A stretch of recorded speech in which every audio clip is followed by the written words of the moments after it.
Hi and welcome. My name is Bertie and I'm a transformational coach, thought leading mentor, international speaker, and a publisher and author. Today I want to talk to you and I want to share with you a series of talks about leadership. I have been confronted over the last couple of weeks and months about leadership, my views about leadership, and I've read about leadership a lot. I've covered a lot of material, but leadership stays a challenge. I always say that there's two things, leadership and management, and the concept of entrepreneurship that I'm challenged with. So I've planned a series of talks about leadership, but not facts and figures, because you can go to AI and go to GPT and get a lot of things that leaders should be doing. In other words, what they should be doing, the technical part, the educational part, the MEA concepts and ideas.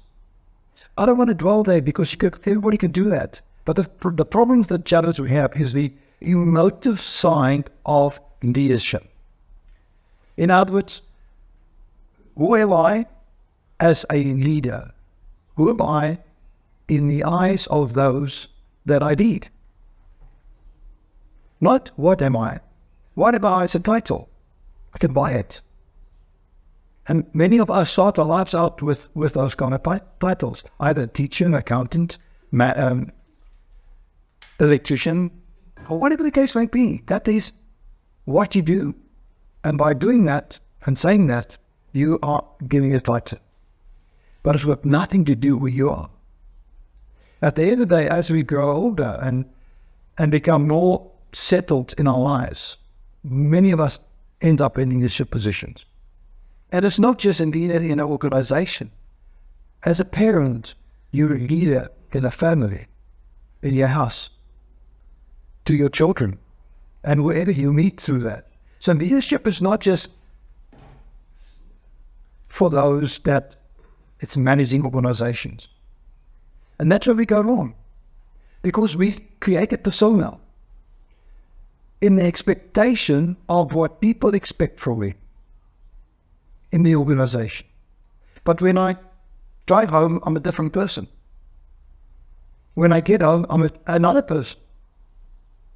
So as a leader, that's a challenge.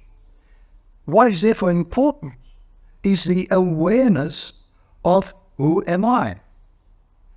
And that follows onto that is, why am I?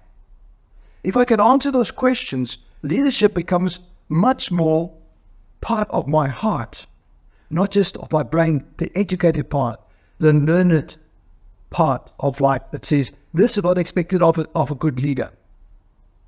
Who said so? Question is, who said so?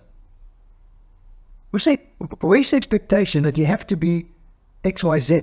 Can it not be ABC? And that is where I'm spending my time. And I'm fortunate that at this stage of my life, I'm in a position where I am almost ready to launch one book. And the book's content is going to be exactly on that.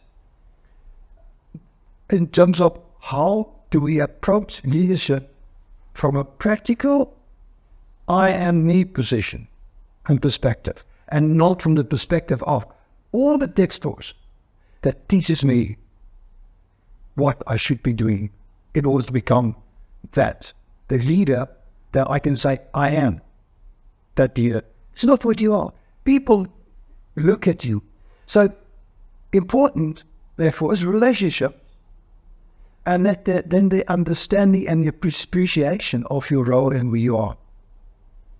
So I'm quite excited about these talks. It will be fairly technical, discussing certain elements, expectations from, I say again, an emotive point of view. What do you expect of you to be a better leader, a more effective, efficient leader to you? First of all, to yourself, understanding yourself. So the focus is inwards. Back to, who am I? So I want to invite you over the next couple of weeks to follow my podcasts. These posts that I'll be facing in the Facebook group. Let's follow that too, and I invite you to communicate with me. Let's share and discuss the concept of leadership from the perspective how it makes me feel, and not to the perspective of what AI is telling me or what all the textbook is telling me. And therefore, I would like to invite you to subscribe to my YouTube channel. Do go and visit my Facebook, LinkedIn profiles, and listen. Let's learn together from an educational learning point of view and an experiential point of view. In other words, please share with me your experiences, because one of these days I would launch my course, and the course will have those two very important elements: an educational part of the course and an experiential part. And the forward will be mastermind, because I want you to interact with me. I want you to interact with fellow attendees of this course and build relationships so that we can speak to each other and share with each other and grow with each other. Thanks for watching, and do watch my next videos. Goodbye for now.